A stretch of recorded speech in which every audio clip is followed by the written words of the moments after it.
کوئی نبی بھی اتنا توحید پہ نہیں بولا جتنا مولا امیر المومنین بولے، اس لیے کسی نبی پہ خدا ہونے کا شک نہیں تھا۔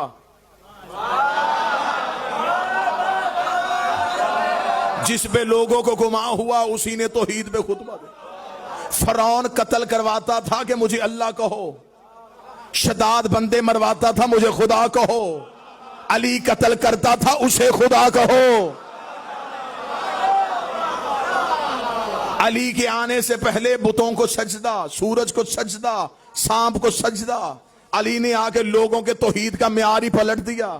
علی نے بت توڑ کے بتا دیا کہ پتھر خدا نہیں ہوتا، سورج پلٹا کے بتا دیا کہ سورج خدا نہیں ہوتا، سانپ چیر کے بتا دیا کہ سانپ ہی خدا نہیں ہوتا، پھر خود سر سجدے میں رکھ کے بتا دیا بندہ بھی خدا نہیں ہوتا۔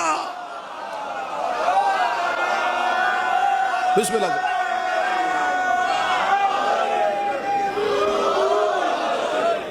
قطعاً کوئی بندہ ہمارے عقیدہ توحید پہ شک نہ کرے، ہمارا عقیدہ توحید سب سے بہتر۔ اور میں پوری دنیا میں ببانگ دہل کہتا ہوں، لوگوں کے پاس علی جیسا ایک بھی ہوتا لوگ کب کے مشرک ہو جاتے۔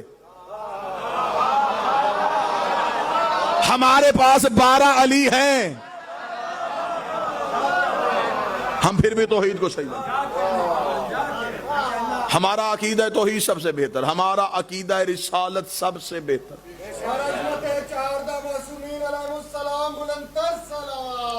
اللہم صلی اللہ۔ ہمارا عقیدہ رسالت سب سے بہتر۔ ہم نے کبھی بھی یہ کسی بھی منبر سے یہ نہیں کہا کہ رسول کی حدیث اگر میرے بعد نبی ہوتے تو علی ہوتے، کیونکہ نبوت کا دروازہ بند۔ یہ مسلمانوں نے دروازہ کھلا رکھا تو نقصان ہوا کہ اگر نبی کے بعد گنجائش تھی تو لوگوں نے کہا اگر گنجائش ہے تو اگر وہ ہو سکتے ہیں تو یہ کیوں نہیں ہو سکتے۔ ہم نے محمد رسول اللہ کے فوراً بعد علی ولی اللہ پڑھا۔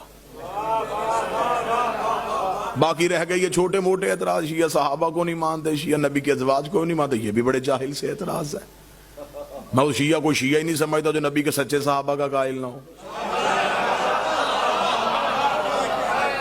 بس ہمارے پاس ایک فرق ہے، ہم نہ صحابی کو برا کہتے ہیں نہ برے کو صحابی کہتے ہیں۔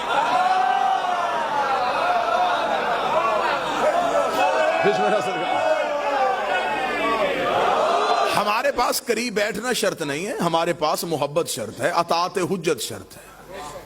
جس نے حجت کی اطاعت کی ہم نے اس کے قدموں پہ اپنا سر رکھ دیا۔ اطاعت حجت ہمارے ہاں شرط ہے۔ لیکن جو مسلمان یہ کہتے ہیں جی یہ شیعہ جو ہیں یہ فلاں کو نہیں مانتے فلاں کو نہیں مانتے، میں تو پاکستان کے ہر منبر پہ میں نے کہا ہے کہ ہم آپ کو ایک فہرست دے دیتے، ہم آپ کو ایک لسٹ دے دیتے، آپ بتائیں کہ رسول کے سچے صحابی حضرت ابو ذر غفاری کا قاتل کون تھا؟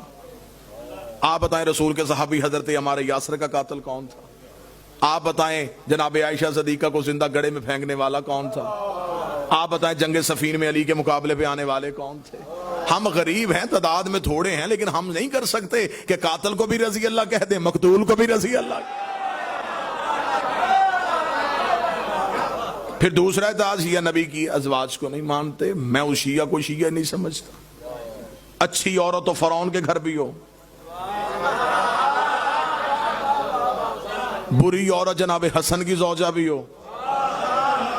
آپ تائید میری کر رہے ہیں یا نہیں کر رہے ہیں؟ اچھی عورت ہو، اگر ہم رشتہ داری کی بنیاد پہ چھوڑتے نا تو سب سے پہلے ہم بی بی ام حبیبہ کا انکار کرتے۔ یہ نبی کی زوجہ ہے اور نبی کی بیویوں میں سے سب سے زیادہ خطرناک رشتہ داری اس کی ہے۔ یہ ابو سفیان کی بیٹی ہے، معاویہ کی بہن ہے، یزید کی پھپھی ہے۔ اگر ہم رشتہ داری کی وجہ سے کسی کو چھوڑتے تو انہیں چھوڑتے، کیونکہ ان کی رشتہ داری ہم ان میں سے کسی کو نہیں مانتے، اسے مانتے۔ اور قبلہ تشریف فرمائے کوئی لمبی چوڑی کہانی بھی اس بی بی کی تاریخ نے نہیں بتائی، صرف ایک ہی واقعہ بتایا اور ہمیں اس بی بی کے کردار کا پتہ چل گیا۔ جب فتح مکہ کے بعد باپ ملنے کے لیے بیٹی کے گھر آیا تھا تو اس شریف نیت بی بی نے یہ کہہ کے باپ کے نیچے سے نبی کا بستر کھینچ لیا تھا، اور جب بابا یہ پاک ہے تو ناپاک ہے۔ ہمیں تب سے پتا چل گیا کتنی اچھی ہے نبی کی بیوی، اسے پتا ہے نبی کی جگہ پہ باپ کو نہیں بیٹھنے دے رہا۔ جو نبی کی جگہ پہ.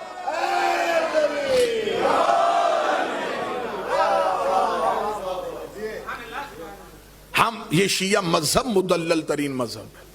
اب نص یہ پیش کی جاتی ہے کہ اللہ قرآن میں کہتا ہے نبی کی بیویاں تو امت کی مائیں، فوراً کہتے ہیں کہ دیکھیں یہ آیت موجود ہے، پھر آپ سب کو کیوں نہیں مانتے؟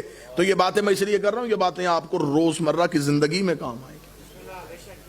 ہم مانتے ہیں بے شک یہ آیت قرآن میں ہے کہ نبی کی بیویاں امت کی مائیں ہیں، لیکن یہ بتاؤ یہ آیت آئی کیوں تھی؟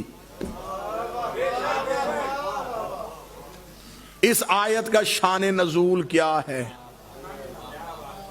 کس نے ماں نہیں مانا تھا تو آیت آئی؟ آپ خاموش رہیں گے تو میں گفتگو کا رخ پھیروں. بھئی اس دور میں تو آپ کے بقول شیعہ نہیں تھے.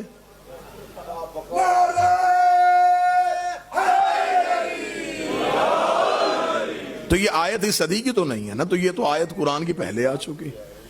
پھر کن کے لیے خدا نے کہا کہ انہیں کہہ دیجئے کہ یہ مائیں ہیں؟ اگر مسلمان علماء نہ بتائیں تو ہم آپ کو آپ کی کتابیں لے کے آپ کو دکھانے کے لیے تیار ہے. جب نبی کی زندگی میں ایک شخص نے مدینے کے باہر درخت کے نیچے لوگوں کو اکٹھا کر کے مشورہ کیا تھا کہ نبی دنیا سے چلے جائیں گے، نبی کے جانے کے بعد نبی کی بیویاں ہو جائیں گی بیوہ، اور رسول کی شریعت میں بیوہ سے شادی ثواب ہے. ادھر تڑپتی ہوئی قرآن کی آیت آ گئی، خدا نے کہا رسول سے اسے گھر بلا کے کہے غیرت کر، مائیں ہیں. آیت آئی، بندے اور خوش ہو گئے. انہوں نے کہا چل ٹھیک ہے، اگر قرآن نے نص دے دی کہ نبی کی بیویاں امت کی مائیں ہیں تو پھر تو ہمارا باپ. بھئی جو بیوی ماں ہو شوہر باپ ہی ہوگا. انہوں نے کہا پھر تیری بیویاں ہماری مائیں، آپ ہمارے باپ. ہم کہہ سکتے ہیں ہم رسول کی اولاد ہیں، ہم کہہ سکتے ہیں کہ ہم خاندان ہیں، ہم کہہ سکتے ہیں ہم درود میں ہیں. رسول نے کہا میرے مالک یہ کیا کیا؟ ادھر حرمت بچا لی، ادھر رسالت خطرے میں چلی گئی. تو نے کہہ دیا وہ مائیں، میں باپ بن گیا. فوراً آیت پھر آ گئی، محمد تم مردوں میں کسی کا باپ نہیں ہے. انہوں نے کہا اگر تو باپ نہیں ہے تو پھر بھی ہمیں یہ بھی بارے میں ہے، تو کسی کا بھی باپ نہیں، تیرا کوئی بھی بیٹا نہیں، تیرا کوئی بھی خاندان نہیں. نبی نے کہا میرے مالک میرا کوئی خاندان نہیں، میری کوئی نسل نہیں. آواز آئی خاموش رہے. نجران کے عیسائی جب تجھے مباہلے میں بلائیں گے ہم کہیں گے یہ بیٹے لے کے آئے، ہم بیٹے لے کے آتے ہیں. ادھر آیت قرآن کی آئی، بندے نبی کے دروازے پہ گئے. اب تو کہاں سے بیٹے لے کے آئے گا؟ اللہ نے تو قرآن میں کہا ہے کہ محمد کسی کا باپ نہیں ہے. رسول نے صحابہ کا جلوس ساتھ لیا. رسول نے کہا آؤ ہم بتائیں بیٹے کہاں سے ملتے ہیں، بیٹے کہاں سے ملتے ہیں. علی کے دروازے پہ دستک دی، حسن کو انگلی میں تھاما، حسین کو گود میں اٹھا کے فرمایا تمہارا باپ نہیں ان کا باپ.